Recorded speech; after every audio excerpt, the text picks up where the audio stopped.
আওয়ামী লীগকে হুঁশিয়ারি করে দিয়ে স্বরাষ্ট্র উপদেষ্টা ব্রিগেডিয়ার জেনারেল অবসরপ্রাপ্ত এম শাকাত হোসেন বলেছেন, প্রতি বিপ্লবের চেষ্টা করবেন না, বিশৃঙ্খলা সৃষ্টি করবেন না, পরিণতি ভালো হবে না। তবে আওয়ামী লীগকে দল হিসেবে পুনর্গঠন করতে পারবেন, এতে কোনো সমস্যা নেই। সোমবার সকাল 10টার দিকে ছাত্র আন্দোলনের সময় আহত আনসার সদস্যদের চিকিৎসার খোঁজ খবর নিতে ক্যান্টনমেন্ট সিএমএইচ হাসপাতাল পরিদর্শনে গিয়ে উপস্থিত সাংবাদিকদের তিনি এসব কথা বলেন।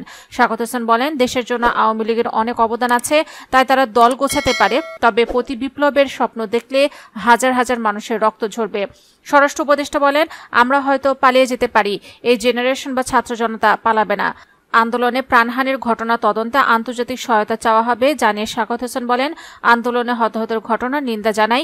সোমবারের মধ্যে লুট করা অস্ত্র থানায় জমা দেওয়ার নির্দেশ দেওয়া হয়েছে। 19 আগস্টের পর কারো কাছে এসব অস্ত্র পাওয়া গেলে কঠোর ব্যবস্থা নেওয়া হবে বলেও জানান তিনি।